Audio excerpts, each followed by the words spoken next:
And we are live. Welcome, welcome, welcome to Dialogues About Death Show with Chris Miller. Good morning, everybody. Welcome, welcome, welcome. Oh my gosh, Chris, we have such a good show today. We're talking about such a transformational experience that you went through when you went on a recent mission trip. This is going to be a little bit different of a show. You're really going to be sharing from your heart about this phenomenal experience that you went on. Before we get into the question, Chris, tell us a little bit about, like, we're talking about how to trade your professional suit from Mission of Mercy.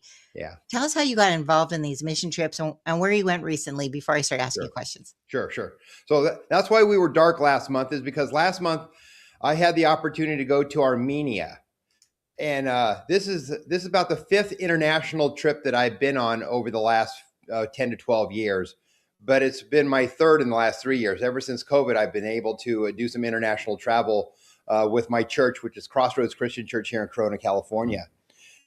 And this last month, we were able to go to Armenia, which is a new partner that our church has been with. It's a mission group called Triad. And they're a great organization that are ministering to unreached people groups around the world. And they were originally stationed in Nepal for over 25 years. And the Nepalese had found out all the wonderful things that they were doing of reaching out to people. And they found out that they didn't like that. And so they told them they had like 72 hours to pack their bags and leave the country, or else they were going to be persecuted.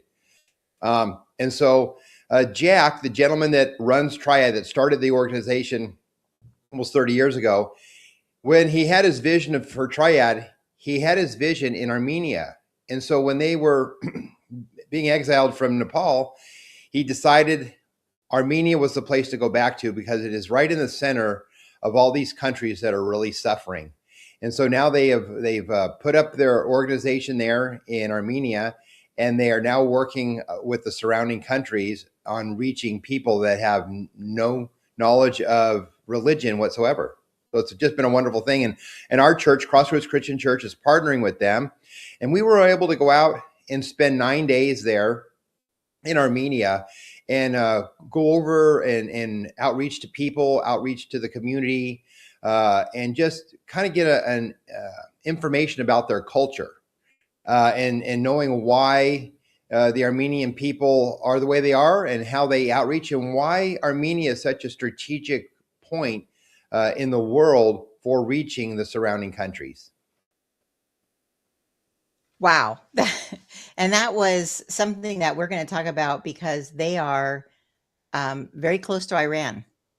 And you were there like during the conflict, like the beginnings of the conflict. So let's get right into the questions we have. The first one, that the topic is the mask of your profession. So this is really the shift. So you're used to being the most composed person in the room at a funeral. How did you feel to step into a room where you were the one being asked to stand up and be vulnerable? Yeah, that's and for me, my whole life, pretty much my whole life, I've been a funeral director, at least over the last 30 years, leading people, being solid for families in their time of loss and grief. And people always think of me as being an extroverted person and being out there, and it's not comfortable for me. For me, it's I guess you could say it's my job, and so I put on my mask to be strong for those that are vulnerable in the funeral business. But for when I went on my mission trip and were asked to pray for people, and pray in different ways, a lot of people just pray privately to themselves, quietly, and you ask for prayer. But we were asked to pray out loud. We were asked to put hands and pray for others. We were asked to pray with groups of people individually, but also praying out loud simultaneously in groups. So prayer comes in all different forms.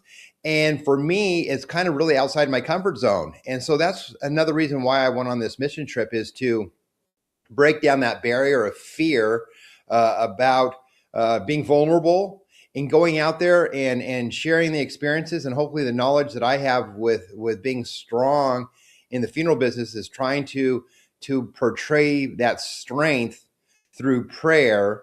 And hopefully with the group of people I was with, our prayers as a group come together to let those people know that there's other people around the world looking out for their best interests too. Wow, that's really powerful and Yeah. brave. I know you had other people. How many people were on the trip with you? There were a total of 16 people on our trip, and our trip was broken down into two groups. It was a group. We had our worship team from Crossroads Go, and our worship team had 6 people, and then there were a group of 10 of us that were on the prayer team. So Oh, daily, there were 10 of us going out around the country and around the cities of Yerevan in Armenia, which is the capital city. We were there, and then the group of 6, our worship team, stayed back and they wrote music and stuff in different languages and helped boost their worship team there in Armenia at Triad.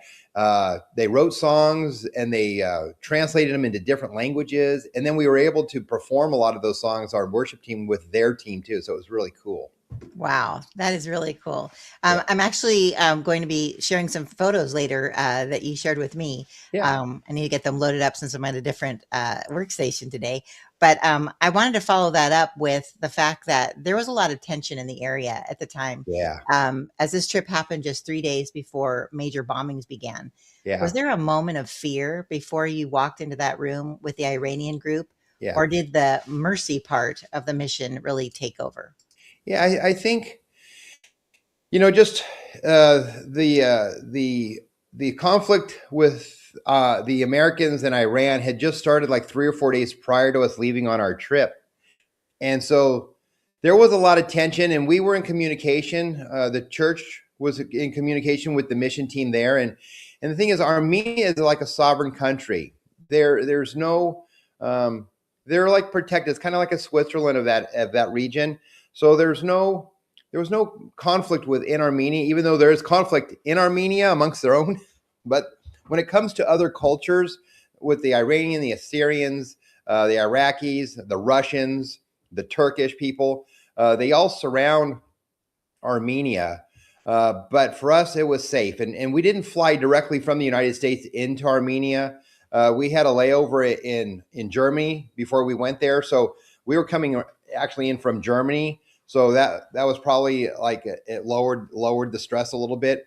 I know for a fact, my friends and my family, they were deeply concerned about me going and our group going. And they said, you guys shouldn't be going right now. There's so much going on in the world. We didn't know what things were going on, but I would say it's in God's hands. And it's like there was a reason why we were going at this time, during this time. And so I had real peace and resolve over it. So I had no fear going there. I knew it was all going to be fine. I think the news over puffs everything up. It makes things really worse than what they are. Armenia is a wonderful country. The people were wonderful. The people that we met, the places that we went to visit, it was a wonderful experience. And when we went there, and we'll talk a little bit more here in a moment. The first day was kind of rough because it was a jet lag day because we had traveled for over 24 hours. And so the first day was kind of like, take it easy, don't do too much before we delve into the rest of the 6 or 7 days that we were there. But the first day that we were there, we went to an international Christian church, and this church is not an Armenian church; it's a Christian church. And Armenians say they're Christians, but they're more like Orthodox. It's a Armenian Orthodox church, so it's a little bit more like Catholicism or a Catholic church when it comes to being very liturgical. So we went to an international Christian church, and they welcome everybody from all around the world.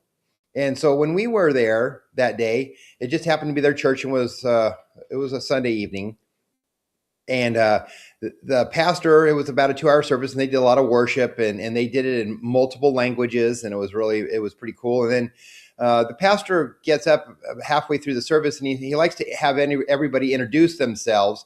There were probably about 200 to 300 people there, and he wanted to know if you were anywhere from outside of Armenia, to raise and introduce yourself. And so there were people from Iran, Iraq, Syria, Australia, Germany, South Korea, the UK, and then there was our whole group from America. And so as we went around, it was just really cool seeing all the different cultures from around the world coming as Christians coming together to this church and hearing a gospel message. And after everybody had introduced themselves, we our pastor had it on his heart there. He said, "You know what?" He goes, "You know, we all know what's going on in the world right now." And this was like 3 or 4 days into the bombing of Iran. And he goes, "I would like to have those Iranian people please come forward and stand in the middle aisle of the church." And there were about 8 to 9 Iranian people, and there were men and women and children. And the families, they came forward and they lined the center of the church. And everybody's like, "Wow, what's going on?" And then he said, "I'd like for all the American people and those people from California to please come forward and put your hands and pray for the Iranian people." I'm like, "Wow." And so the 16 of us got up and we spread ourselves amongst the rest of the group, and we were able to lay our hands on them. And the Iranian people were so grateful. They're like, "Thank you for being here. Thank you for supporting us." It was just it was really moving. And so we were able to pray for these individual people. And the gentleman I was able to pray over, he still had family in Iran. He hadn't been in contact with them. He didn't know if they were dead or alive or what was going on, if they'd been persecuted. And he said, "Thank you for being here." He goes, "Your country is giving our people an opportunity to rise." And he goes, "Thank you for being here and giving us the support." And they were very appreciative of the American people there. I thought, wow, this is such a twist, because you only hear all the things that you hear on the news, but here you hear it firsthand from people that are there that are just so appreciative and welcoming to us. And so we were able to pray for them, give them the assurance that we're behind them, and hopefully that their prayers will be answered with the safety of their family. So it was it was really a wow moment for just the first day. We had only been there for like 4 or 5 hours. We got in late. We slept for a couple hours, and then we didn't have even a half a day there, and we were already impacting people there with prayer and support. And it was just it really set the tone for the whole trip for the rest of the week.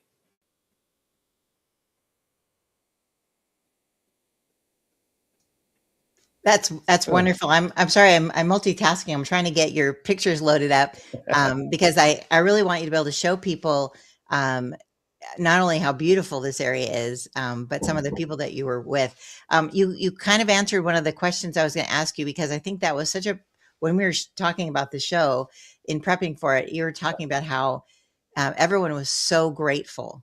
Yeah. And you would think that they would be angry that Americans bombed their country, but because they had been under a dictatorship basically for 47 years, and so many people were being murdered in the street and all these terrible things, they thought of Americans as coming in and saving them and Yes. helping them right their the country to bring it back to their glory. Because you see pictures of what the area was like before, Back like in the 47 70s. years ago. It was Yep. this bountiful, prosperous Yep. place, right? Yeah. So this is a little bit off script since you already, excuse me, asked that question. What are some of the other things that they were saying about why they were grateful the Americans stepped in?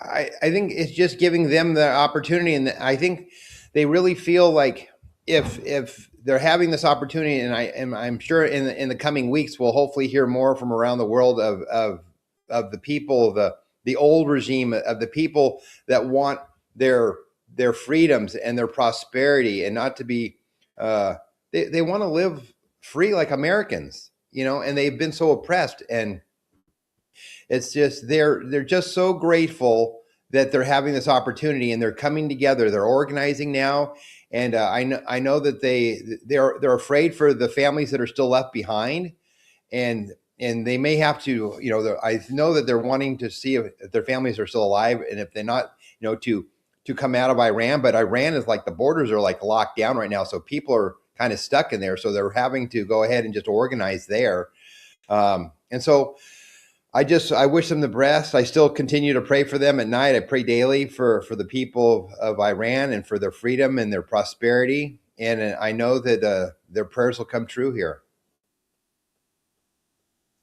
Wow. Wow. Yeah. One, in fact, like I said, I'm loading up these pictures. The group of you are standing in front of a variety of locations that Yes. really are biblical. I mean, Yep. it's absolutely amazing. So let me ask you the next question. Sure. You mentioned a very specific moment where the leader called out a stranger's back pain. As Yeah. someone who sees the physical realities of bodies every day, Yeah. what did that moment of spiritual healing look like to you? Sure. So when we were at this Christian church, this international Christian church, the pastor there, uh, after we did our introductions in prayer, he was just kind of scanning the crowd. He was overlooking the crowd, and he goes, I want to reach out to someone here today. And I'm like, what's this guy talking about? He goes, I want to reach out to someone. He goes, I feel there's somebody that is dealing with a lot of pain. And I'm like, well, we all deal with pain. But he goes, this person has back pain, and it's just not in their back, but it's in like the lower right corner of their back, like above their hip. Like he was being really specific. And he goes, I feel that there's somebody in this room that really is hurting in there. They've had discomfort for a long time. He goes, is there anybody here? And on the far side of the room, there was this gentleman. He was about 3 or 4 rows from the stage, and he raises his hand. He goes, yeah. He was kind of timid. He didn't want to really reach out, but he goes, yeah, I think I'm that person. He goes, I've got this pain on the right side of my back, and I was like, we were all sitting and we're all looking at each other at the church, our co-people from the mission. We're like, wow, this. And so the gentleman asked, he goes, well, can you come down? He goes, I just want to pray over your body for healing and to remove the pain, and that you can have a good night's sleep and things like that. And so the guy came forward, and the pastor laid his hands on him. He goes, I wish your pain to subside, and that you could move freely, and that you can get some good sleep, and that your pain subsides. And it was just one of those, just like another wow. It's like, what is going on here? It's like, and some people have those special gifts. We all have spiritual gifts, and this pastor had a real spiritual gift, and so it was amazing how he was able to reach out and to make a difference and touch that one specific person too. So it was just it was really neat to see that. I go to church on Sundays, and our pastor will call up people and saying, hey, I know there's people having maybe hard times right now. He goes, we're praying for you. And we never really call people out directly, but there are people that are always hurting, and they need to be recognized, because sometimes they don't want to come forward.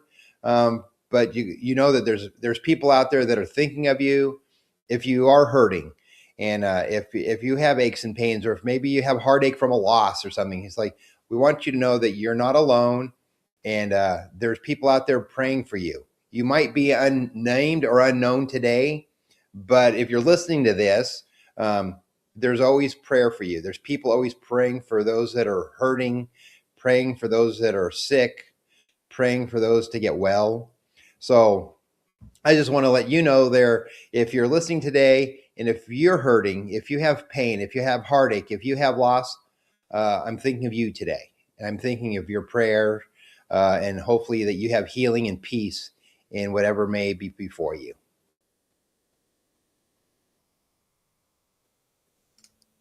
That's beautiful. That's beautiful. I think people sometimes don't remember there is such power in prayer. And when you have a community of people around you, and that seems to be always like a theme of the show, Yeah. is that you've always encouraged people to be more present in their community. And it may Yeah. be just in their immediate family, maybe their neighborhood, maybe it's the community at large, but it's people they have influence over, because at the end of the day, that's their legacy, right? Yes. Is Yes. having that effect. And so I'm so happy that you recognize that and are Yeah. calling it out. And there's people that are praying for you, the listener right now, that you don't even know.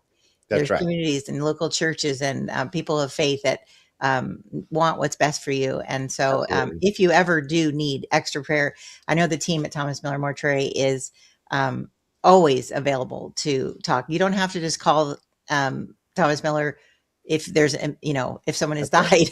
died. That's right. It's a place filled with people who are really doing sacred work every day. We are. And I've been so impressed, Chris, with your team. They are so available and so compassionate Yes.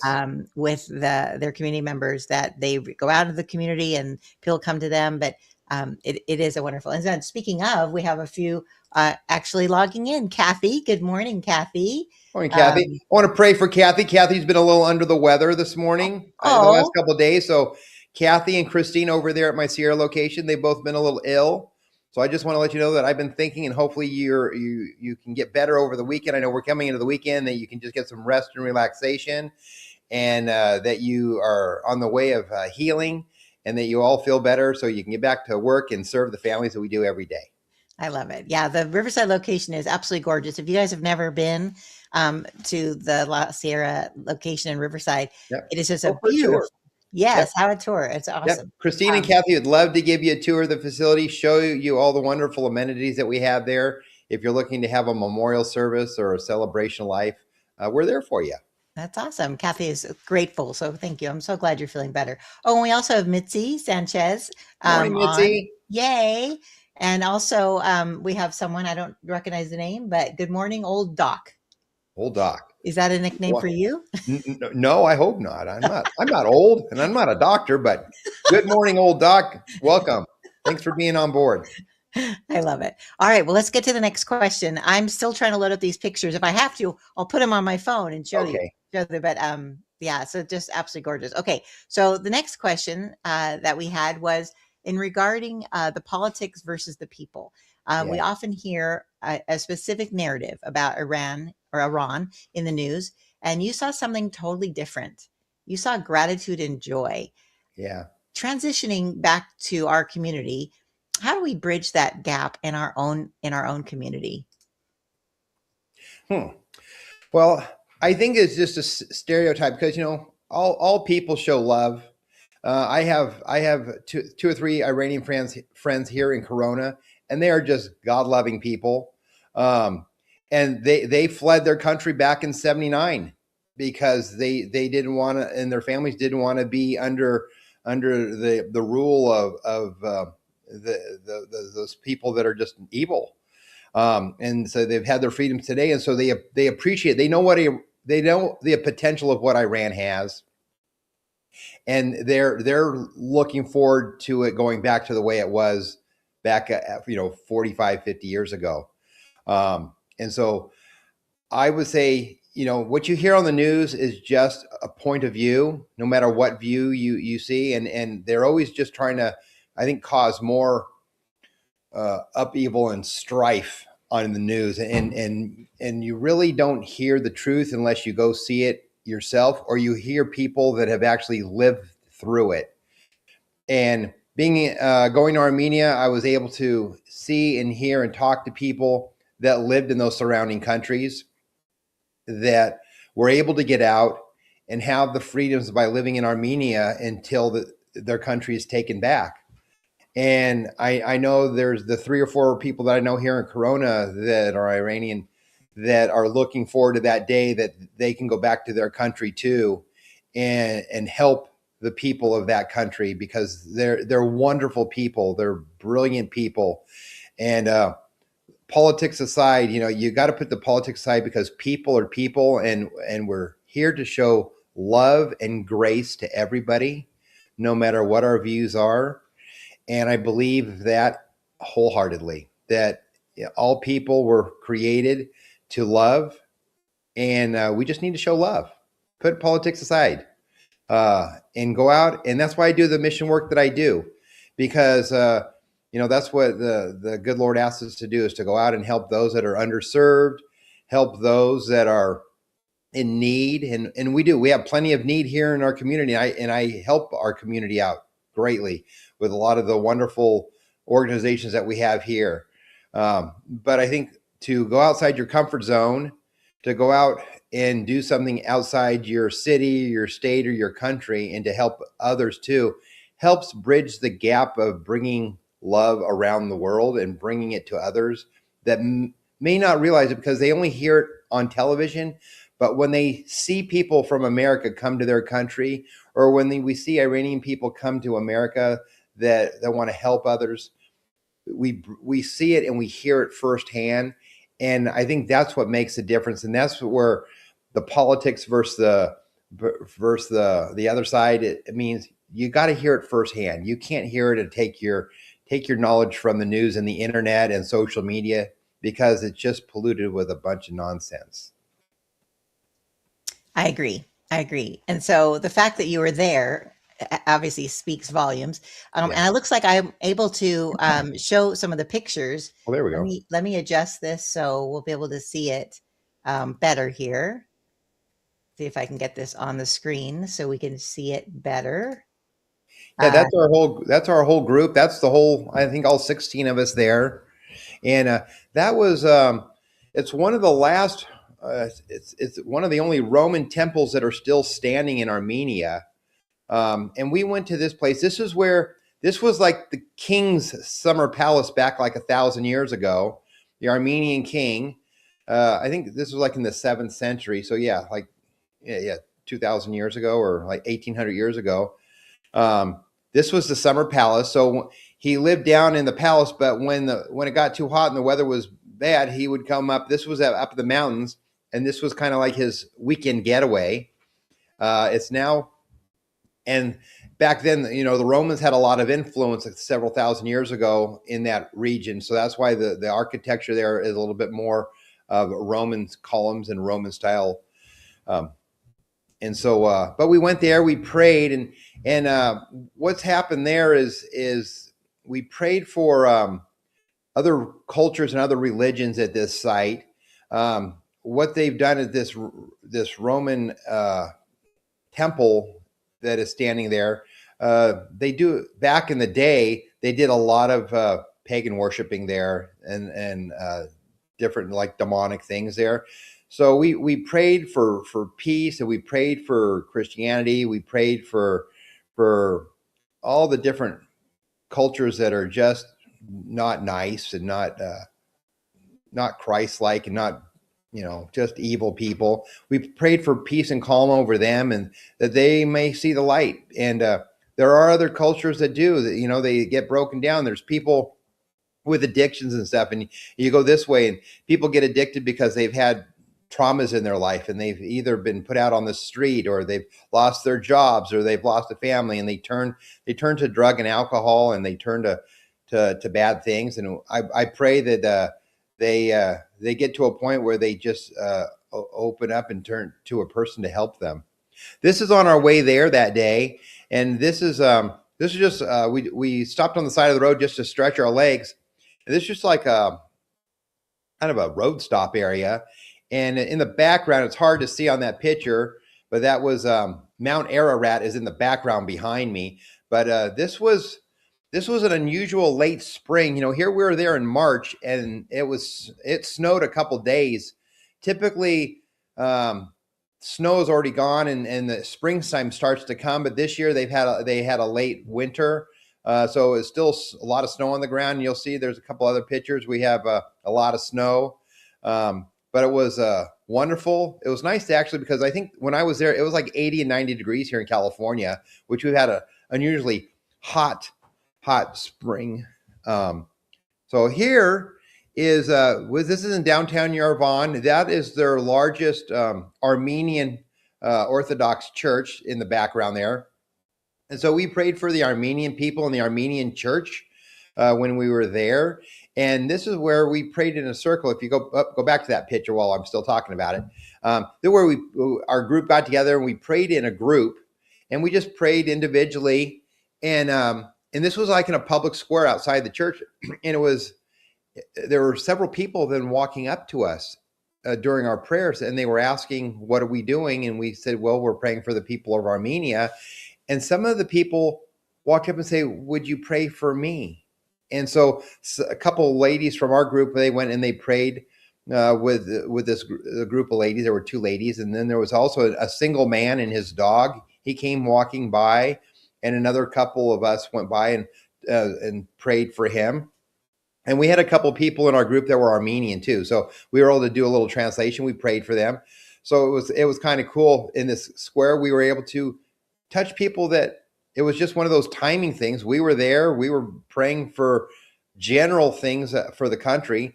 but people were walking up to us and they needed prayer. They saw that we were praying, and they wanted some additional prayer. So we were able to reach and touch those people too. And we told them our story, that we're from America and we're here just praying for the people and stuff. And so they were very grateful that we were there praying over their country. And let's see here. The next picture here, this is another, that's really small on my screen. Let me see here. Let me see if I can enlarge it a little bit here.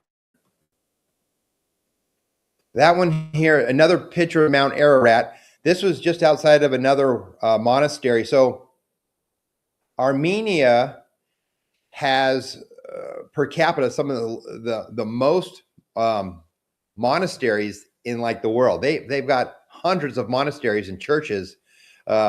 Most of them aren't very active anymore. Most of them are just kind of like museums and archaeological sites and stuff.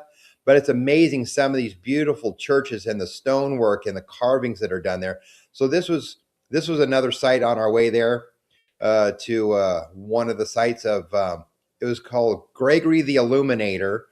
It was just outside the church that we went, where Gregory the Illuminator was put into a pit, and he was persecuted by the Armenians because he believed in Christianity before Christianity became the official country or religion of Armenia.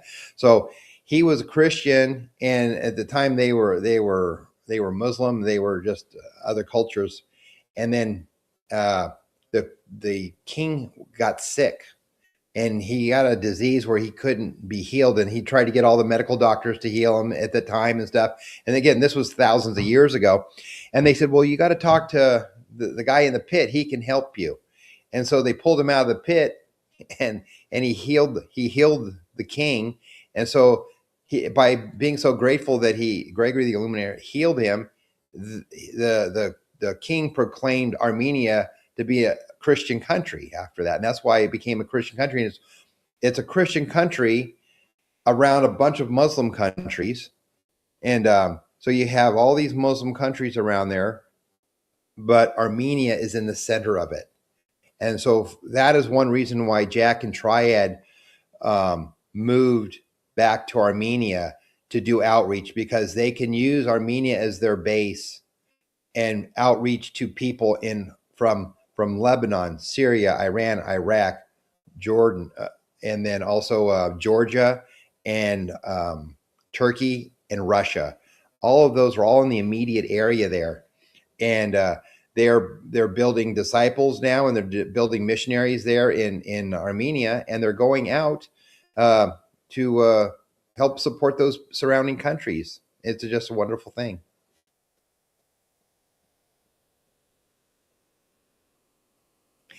I don't know. Do we have any more pictures, Mary? I can't remember if we had any more pictures. Yes, we do. And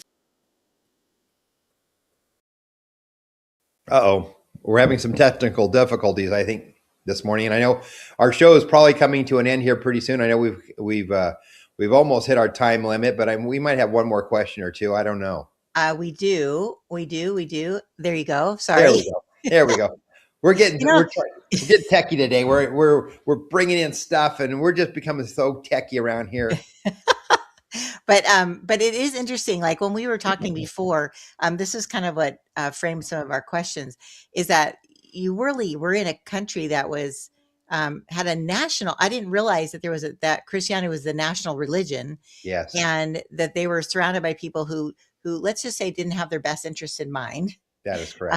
And what a blessing that you were able to step into that and help bring peace and kind of probably bring some shoulders out of their ears a little bit. It's just support. I think they feel like they know that they're not alone now. Yes. Sometimes some of these countries feel it's like, is there anybody out there helping us? And it's like, we're here for you.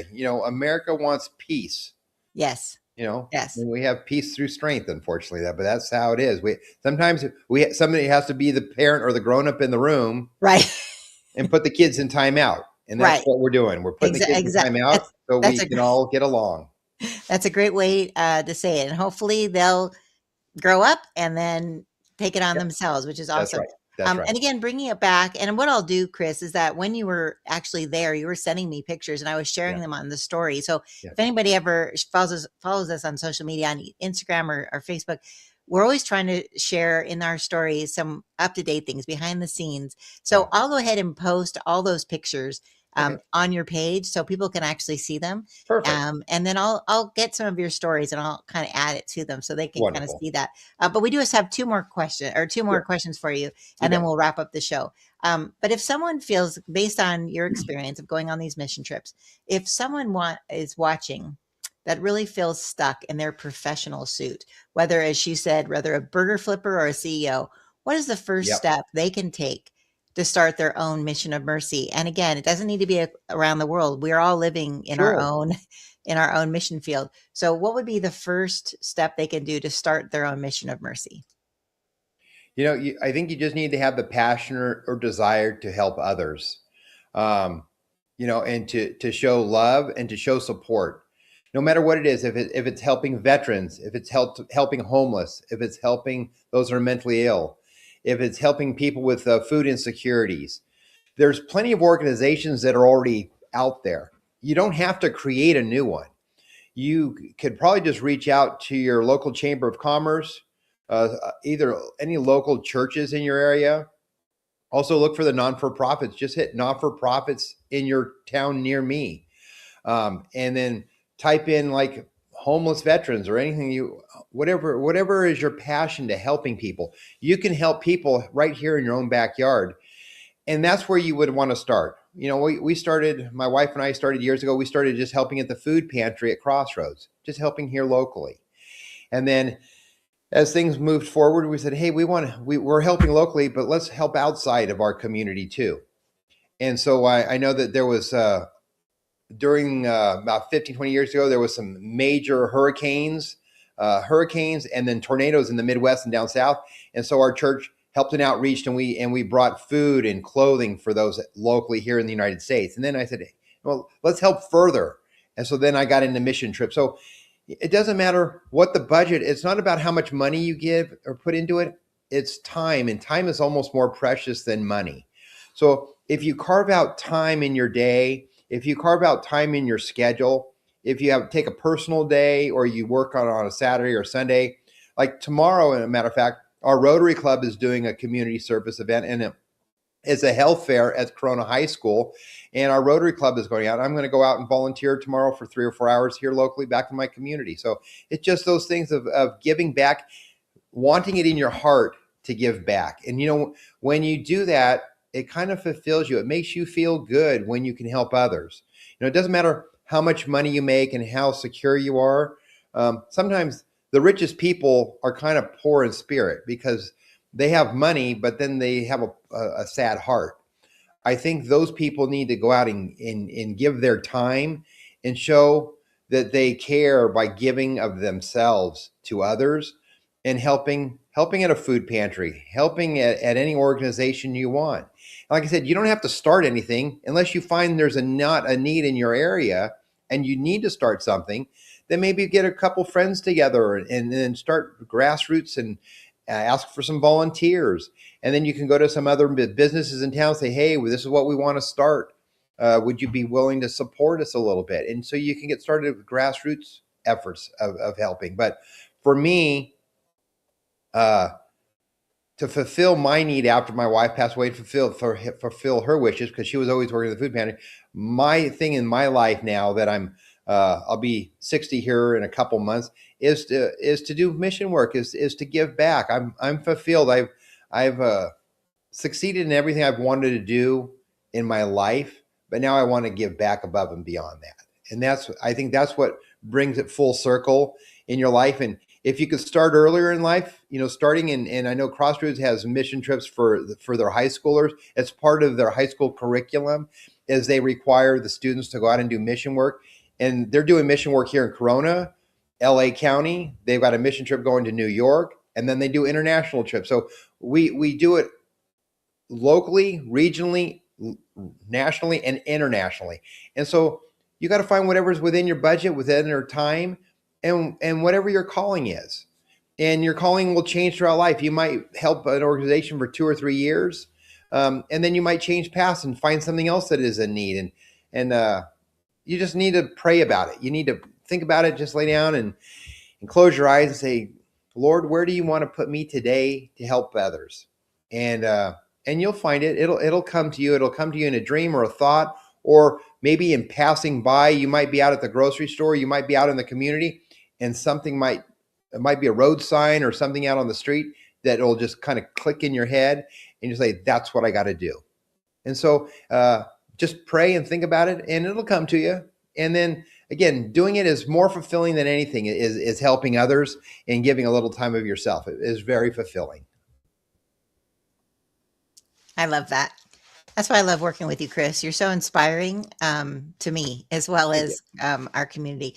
In fact, you kind of covered our last question. I was going to ask you, as a funeral director, you deal with legacy every day. And Yes. does mission work change how you want to be remembered? And obviously, it does. It does. Yes. I would say it's just added that, you can say, the cherry on top. I've been able to, my family started a single funeral home, and I wanted to reach more people, and said, well, how can I do that? Because there's only so much death in the Corona, Norco, Inland Empire area. So I said, well, let me have a second location. So I opened up another location. Then it's like, more people want to be cremated. How can I help more people? So I opened up a crematory, so it helped more people. And then my other competitor decided to retire, and so I said, okay, I'll buy your place, and so I can help more people. And so from a funeral home that we were only doing like 200 to 250 funerals a year to helping over 800 families a year, I feel I fulfilled my dream of trying to help as many people in our community as possible. And now I'm trying to help people outside of our community by giving back. The Lord has blessed me with everything I've wanted to do through my business. And now I want to just give it back to others to hopefully inspire other people to do the same thing. So I challenge you all, if you get to a point in your life, is to get out there, to make a difference, to make the world a smaller place.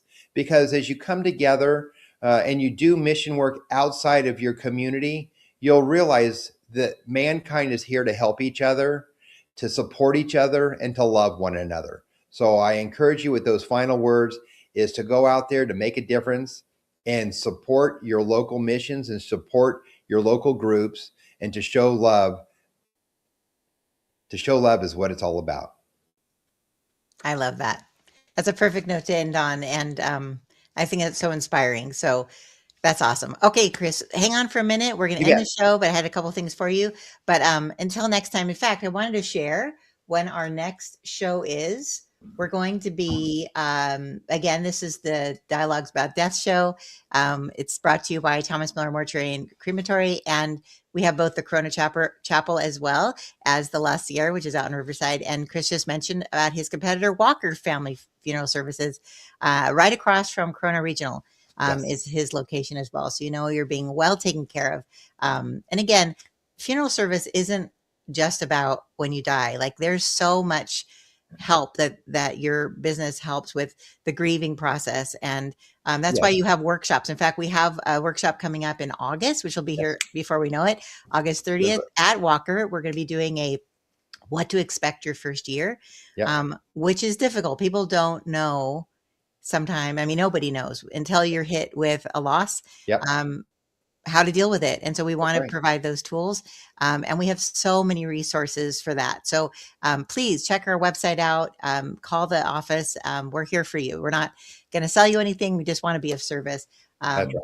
which is awesome. Again, this show today was all about how to trade your professional suit for a mission of mercy. And our next show is going to be next month. They'll be here again before we know it, May 15th.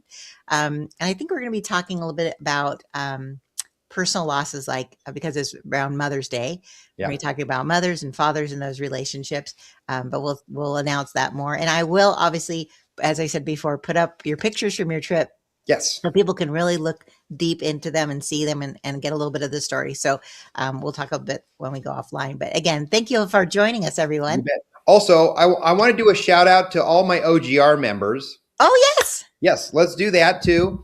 This next week, we are going to our 2026 Progress Conference. It's going to be in Louisville, Kentucky. So if you haven't signed up yet, there's still that opportunity to sign up. I think I'm going to be a panel speaker there. I think Mary's going to be there also. Yes, And so yes. we're both going to be at our OGR conference for 2026. And So OGR stands for the International Order of the the Golden Rule. Golden Rule. That's right. You and And others, we're right? we're all independent family-owned funeral homes from around the United States, North America, and also like Philippines and New Zealand. We're from all over the world. We all come together to share our successes and our struggles with each other, to support each other. So So powerful. come on out and join the festivities and the fun in Louisville next week. That's awesome. And you're going to the Derby, right? You're going a little I'm early? going out a few days early. I'm going to have a couple personal days, so I'll be at the Kentucky Derby. So you might see me on television.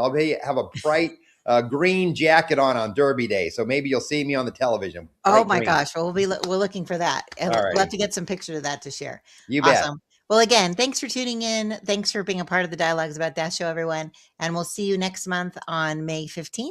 Wonderful. Until then, you have a blessed day and uh, be a legacy in your own life and There in you your go. community and do good things.